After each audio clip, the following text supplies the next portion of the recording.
Hi hello ನಮಸ್ಕಾರ ಸ್ನೇಹಿತರೆ, welcome back to my channel. ಮೊಸರನ್ನು ತಿನ್ನುವುದರಿಂದ ಆಗುವ ಪ್ರಯೋಜನಗಳು. ಮೊಸರು ನೈಸರ್ಗಿಕವಾಗಿ ಕ್ಯಾಲ್ಸಿಯಂನ ಅತ್ಯಂತ ಶ್ರೀಮಂತ ಮೂಲವಾಗಿದೆ. ಮೊಸರಿನಲ್ಲಿರುವ ಪ್ರೋಟೀನ್ ಅಂಶವು ಸ್ನಾಯುಗಳ ಬೆಳವಣಿಗೆಗೆ ಮತ್ತು ದುರಸ್ತಿಗೆ ಸಹಾಯ ಮಾಡುತ್ತದೆ. ಮೊಸರು ವಿಟಮಿನ್ ಬಿ12ನ ಉತ್ತಮ ಮೂಲವಾಗಿದೆ. ಇದು ಮಿದುಳಿನ ಕಾರ್ಯ ಮತ್ತು ಕೆಂಪು ರಕ್ತ ಕಣಗಳ ಉತ್ಪಾದನೆಗೆ ಮುಖ್ಯವಾಗಿದೆ. ಮೊಸರು ಅತಿ ವೇಗವಾಗಿ ತೂಕ ಕಡಿಮೆ ಮಾಡಲು ಸಹಾಯ ಮಾಡುತ್ತದೆ. ಮೊಸರನ್ನು ಮಿತವಾಗಿ ಸೇವಿಸುವುದರಿಂದ ರೋಗ ನಿರೋಧಕ ಶಕ್ತಿ ಹೆಚ್ಚಾಗುತ್ತದೆ. ಮೊಸರು ಸೇವಿಸುವುದರಿಂದ ಅಜೀರ್ಣ ಸಮಸ್ಯೆ ಕಡಿಮೆಯಾಗುತ್ತದೆ.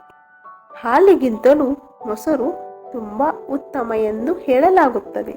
ಆದ್ದರಿಂದ ಪ್ರತಿನಿತ್ಯ ಮೊಸರನ್ನು ಸೇವಿಸಿ. ನಮ್ಮ ಶರೀರಕ್ಕೆ ಒಳ್ಳೆಯ ಎನರ್ಜಿ ಸಿಗಲು ಮೊಸರು ಸಹಾಯ ಮಾಡುತ್ತದೆ. ಮೊಸರಿನಲ್ಲಿ ಕ್ಯಾಲ್ಸಿಯಂ ಮತ್ತು ಆಂಟಿ ಆಕ್ಸಿಡೆಂಟ್ಸ್ ಧಾರಾಳವಾಗಿ ಇರುವುದರಿಂದ ಶರೀರ ಭಾರವನ್ನು ಕಡಿಮೆ ಮಾಡಲು ಉತ್ತಮ. ಮೊಸರಿನಲ್ಲಿ ಒಳ್ಳೆಯ ಫ್ಯಾಟ್ ಕಂಟೆಂಟ್ ಇರುವುದರಿಂದ ಆರೋಗ್ಯಕ್ಕೆ ಒಳ್ಳೆಯದು. ಚರ್ಮ ಸಂರಕ್ಷಣೆ ಮಾಡುವವರು ಖಂಡಿತ ಪ್ರತಿದಿನ ಮೊಸರನ್ನು ಸೇವಿಸಿ. ಮೊಸರು ನಿಮ್ಮ ರಕ್ತದ ಒತ್ತಡ ನಿಯಂತ್ರಣದಲ್ಲಿಡಲು ಸಹಾಯ ಮಾಡುತ್ತದೆ. ನಿಯಮಿತವಾಗಿ ಮೊಸರು ಸೇವನೆಯ ಒಂದು ದೊಡ್ಡ ಪ್ರಯೋಜನವೆಂದರೆ ಅದು ನಿಮ್ಮ ರೋಗ ನಿರೋಧಕ ಶಕ್ತಿಯನ್ನು ಬಲಪಡಿಸುತ್ತದೆ ಮತ್ತು ಅದನ್ನು ಉತ್ತೇಜಿಸುತ್ತದೆ. ಹೀಗೆ ಹೇಳುತ್ತಾ ಹೋದರೆ ಇನ್ನೂ ಹಲವಾರು ಗುಣಗಳು ಈ ಮೊಸರಿಗಿವೆ.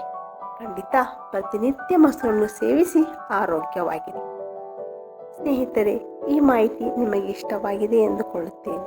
ಇಷ್ಟವಾದಲ್ಲಿ ಒಂದು ಲೈಕ್ ಮಾಡಿ, ನಿಮ್ಮ ಆಪ್ತರೊಂದಿಗೆ ಹಂಚಿಕೊಳ್ಳಿ.